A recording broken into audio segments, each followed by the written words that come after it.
There's a big paradigm shift involved in the teachings of Jesus from the teachings of the Old Testament. For instance, in the Sermon on the Mount, he quoted Moses saying, "An eye for an eye and a tooth for a tooth. But I say to you, forgive your enemies and do good to those who hate you."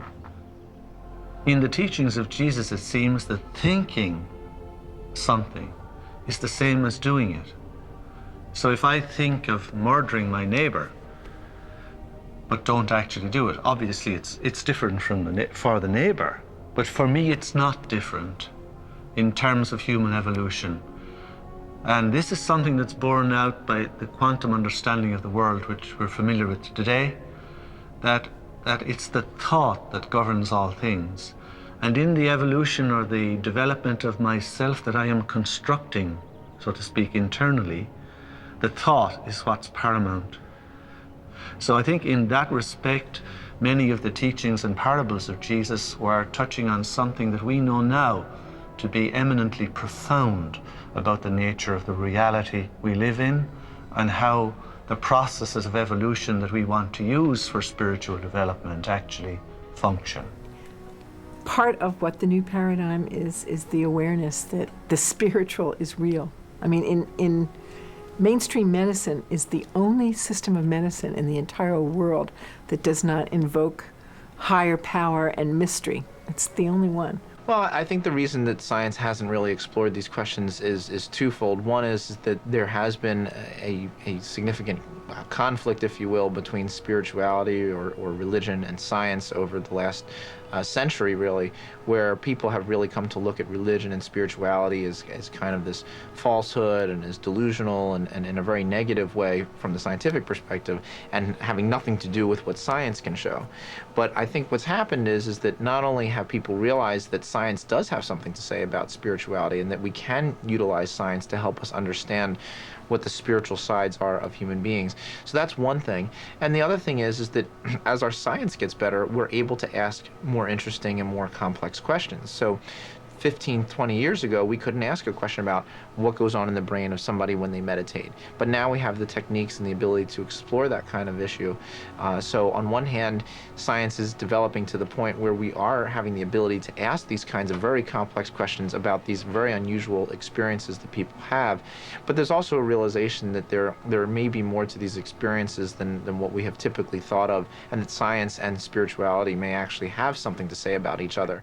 A very great spiritual teacher, Jesus said a long time ago, the kingdom of God is everywhere. People don't see it. It is everywhere. This non-ordinary state of consciousness exists within us, and that is what we fundamentally are.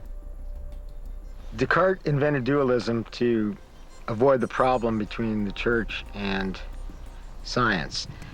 And ever since, science and spirituality have been on separate paths. And in fact, consciousness and science were on separate paths for much of this century due to the behaviorists. It's only been the last 20 years that consciousness has come back into science. Can spirituality come back into science? I think it can. I think only recently have we got a framework to understand spirituality. For example, this level of the fundamental space-time geometry, which includes or can include Platonic values of good, aesthetics, beauty, pure truth, as well as feeling, emotion, plus the fact that it interconnects all of our conscious entities or proto-conscious entities with other beings and with the universe itself. This interconnectedness, this timelessness, I think is the beginning of a scientific understanding of spirituality. So what the scientists and what the mystics are talking about are not just parallel realities. They are really one and the same investigation. It's just that scientists have been investigating the material realm, and the spiritual traditions have investigated not only the material, but also the vital, the mental, and even the supramental, the domain of love, justice, these archetypes, which Plato investigated long time ago, even in the West. So that's the difference. Now we have extended our science to not only contain what the scientists have traditionally investigated, the material, but also the mental, the vital, and supramental, and consciousness itself. At a fundamental level that is even difficult to observe, there's one God self that is all of us. We grow from that. the whole universe grew from it, and each of the separate personalities that appeared have grown from it, with the illusion that each one is a separate individual, but actually we're all from the same tree. Entanglement is a new idea because it's arising out of science, but the concept of a connected universe is as ancient as we know. I mean, like the fundamental principles in Eastern philosophy is that everything is entangled, but they didn't use those words. But that's basically what the models are from Eastern philosophy. So, you know, we have that as a historical basis for these kinds of ideas. It's called words like cosmic consciousness or collective consciousness. And the new part is that science, through very different means, has encountered this aspect of the world and is now beginning fairly rapidly, actually, to learn the nature of it. Can you understand what we're talking about here? In terms of religion, you cannot. You know, people often say to me exactly what you've said. You know, can you tell me, you know, when I go home, how my mother or my grandmother, you know, can link this to what she believes in? You can't do it. It's an entirely different worldview. And I think Jesus put it very well when he said, you cannot put new wine into old wineskins, because if you do, you know, the skins will break and it will all be lost. We are at the end of the paradigm. We're at the finite stage of the sensual paradigm. There's no more paradigm to have in the senses. We can modify the paradigm within the box of what's already been created sensually, but the borders are at its extension. It's a very weird time right now because East has met West. There's a lot of flowering of ideas, and many of us who were asked to grow up in one paradigm have to switch to a new one, and that is very tricky. For myself personally, I can experience both paradigms. Sometimes I experience a beautiful blend of both, and sometimes I just get up to the new one, fall back to the old. I think that maybe we're the only generation that's going to have to suffer through this, because this movie's going to spell it out for people, right?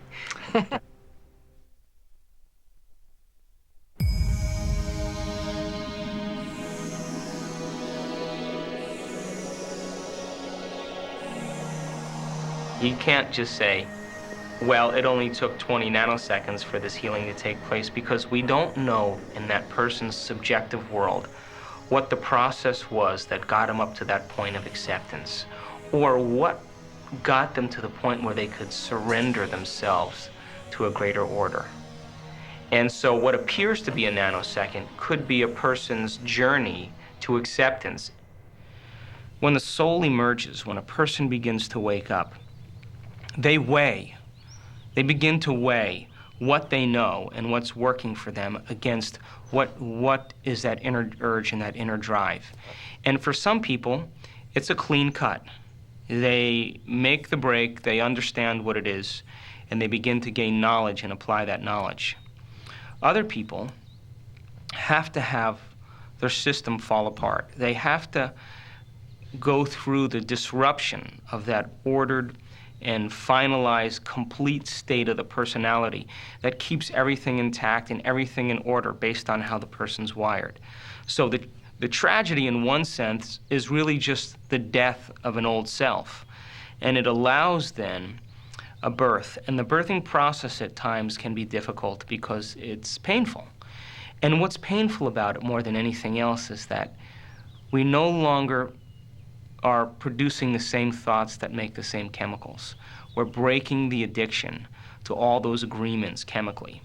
That is an uncomfortable state for the human being because they can't connect to any person, place, thing, or event out in their world. And because that discomfort gives them the sense of no relation to anything. That is borderline nervous breakdown. It's borderline insanity, because you look for some evidence in your life that you're doing the right thing, and everywhere you look for evidence in your life is with the people you've had all those agreements with. So you can't even turn and talk to those people because they're going to ask you to go back to the same person so that they can keep that agreement intact. If the person has the the knowledge to be able to understand that, and they can ride their way all the way through it, they'll begin to understand that a new self is emerging. And those old patterns will literally crumble. They'll literally disconnect in the brain. And it'll give them an opportunity to give birth to a new self. That new self will have a whole new set of people in their life equal to who they become. When a person says, do I create my reality? The answer is, but you already are creating it. Who you are is made up of the reality that you are currently.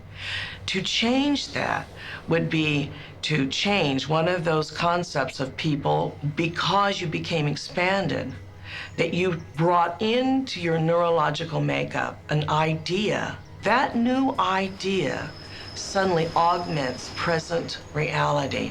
And because the idea is now in your mind, it's in your frontal lobe, its reality forms. And suddenly you go, wow, I just had this great experience, I had this idea, and then this wonderful thing happened to me. I mean, what was that? The answer is you created reality. Well, what did I create it from? Sourced from an idea. Well, why don't I do that all the time? But you have.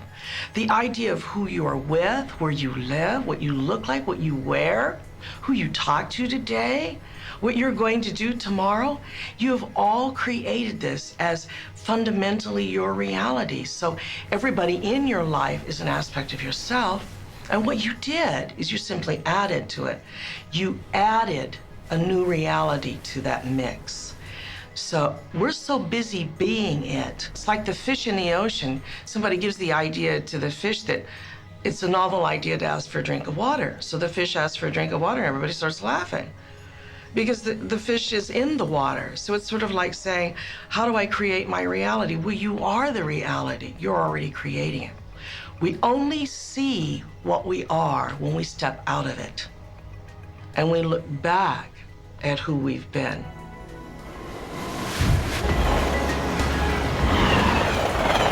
There is enormous potential to change the kind of behaviors and characteristic patterns that we've fallen into.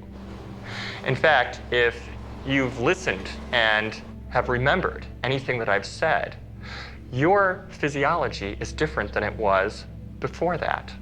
That is something that Eric Kandel, the recent winner of the Nobel Prize in Medicine and Science, said very eloquently at a talk, that basically memory has been encoded, your genetic structure has changed, and while we previously would talk about the nervous system as this very rigid thing that didn't have much capacity for change, we now know that on many levels that isn't true. And actually there's a tremendous amount of plasticity, which basically means ability to change within the nervous system. And if you look at the structure of the human brain in detail, you see that it's specifically designed, it's carefully engineered to experience the unified field, to experience the unity of life. When people have a mystical experience, what usually happens, how they describe it, is that they begin to lose the usual sense of material reality around them. In fact, if they go far enough and they achieve a sense of absolute unitary experience, then all of the material world as we typically know it basically goes away. What we're talking about there is an experience of just pure being, pure awareness, pure consciousness.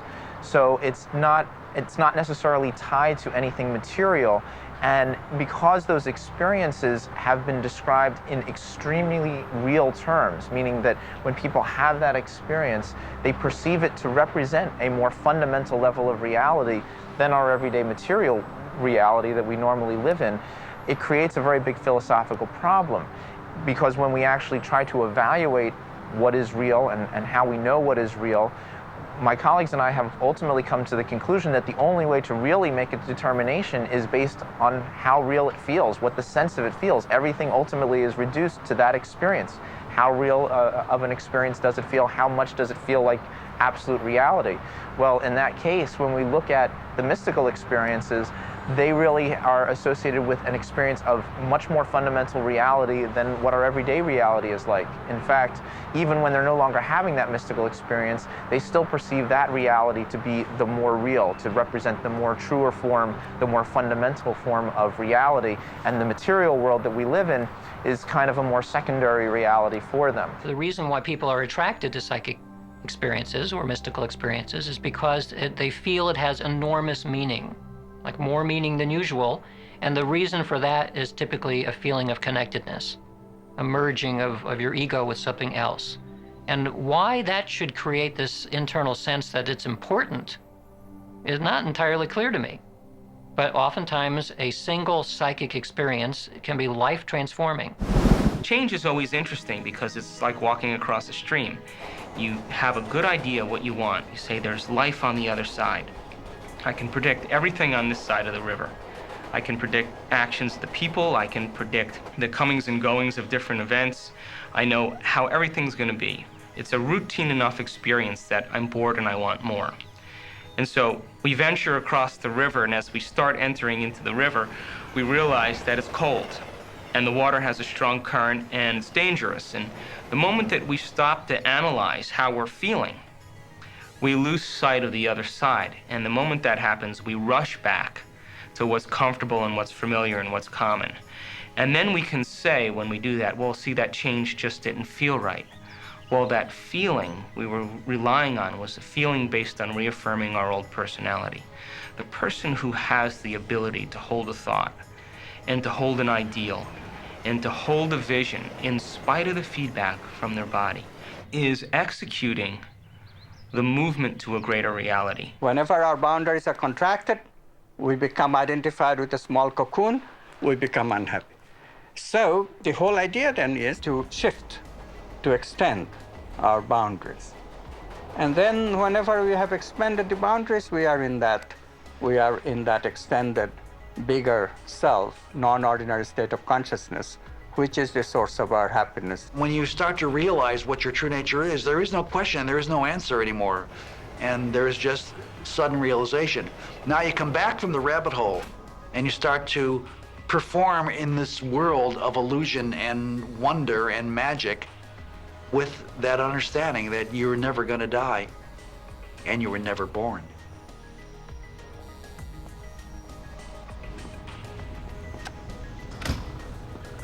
Choice by consciousness out of these possible events, the actual event of experience comes in.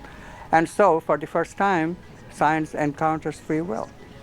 Consciousness is free because there is no mathematical description of the subject.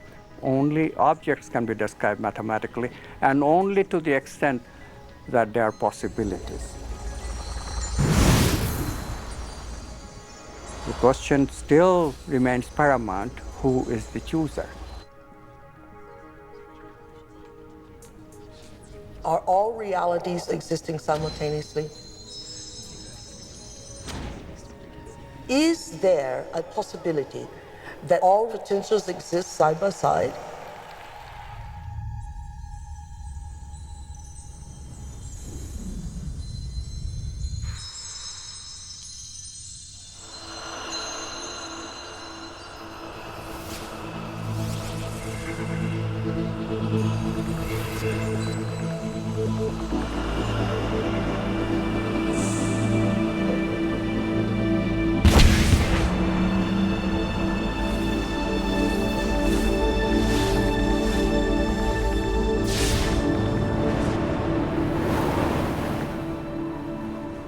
Welcome to Flatland, a world of only 2 dimensions. Only forwards and backwards, left and right. In this world, there is no up and no down. I said to Ray, "Where's Dottie?" He said, "Well, she's out in line." I said, What the bleep is that thing? Huh? In this world, the 2-dimensional beings that live here have no concept of 3-dimensional objects. These two-dimensional flatlanders have no understanding of cubes, spheres, tetrahedrons, or yours truly. From their 2D perspective, my 3D finger looks something like this. What the bladder does Do you see that? Run!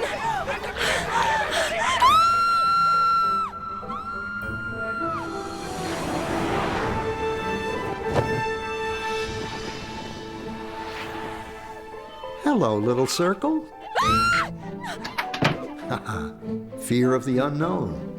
Or should I say, not yet known. It's a puzzle. If we see only what we know, how does anyone ever see anything new? The unknown. How do we ever get out of our box? Hello, little circle. Don't be afraid. Who said that? Where are you? This is always the tricky part to explain. I'm in another dimension, another space. I am above you. No, never use that word. What word? The A word. Above? It's forbidden. Well, what do you think it means? I don't know, and I don't want to know. You can be severely punished if you use that word. Are you a ghost? I hope not. I just have a different perspective than you do. I can see things in a way you can't yet. Oh, yeah? Like what? Well, okay, you have a safe hidden in your pantry. And inside it, you have 12 coins, a will, and a passport. How did you know that? What are you? Are you a god? Well, no more than you. You see, since I am above you, in the third dimension, I can see inside things in your world. Third dimension? You are a crazy ghost. There's only two. Look. So, if I were to touch the inside of your stomach, how would I do that? Well, you'd have to cut through my skin. Otherwise, it's impossible.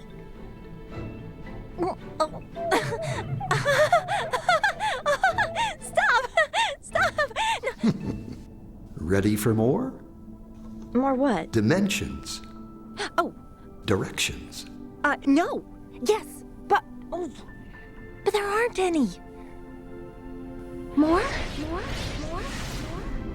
What will happen to me? What will I become? You'd have to become it to know. Okay. Excellent.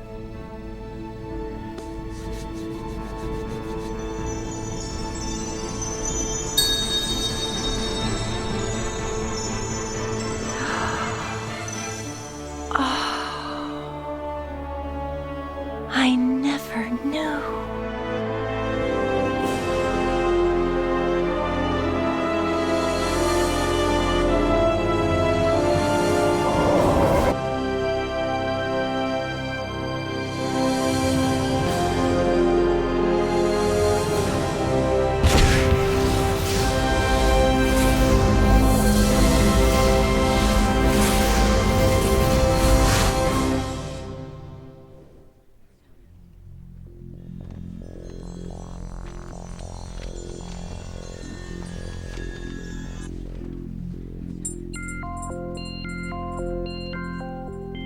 When was the last time you ever looked at you through the eyes of the mirrors that you call your beloved, your friends? When was the last time you ever saw you through the mirror and understood you?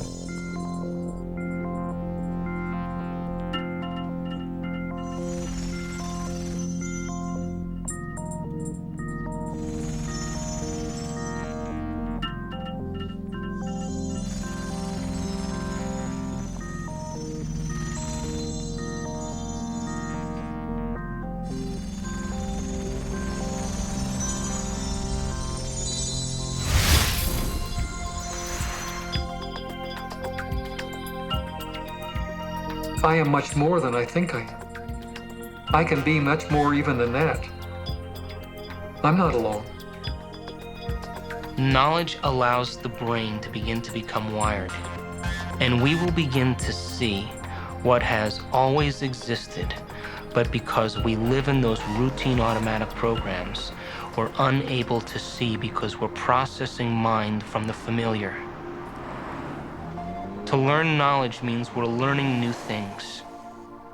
And to learn new things means we're gathering information and creating the circuitry now to begin to develop the sensitivity, to begin to see things for the first time.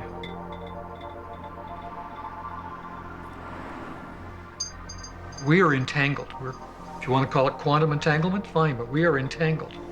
And there is no real separation between us, so that what we do to another, we do to an aspect of ourselves. Why do we not see the entanglement?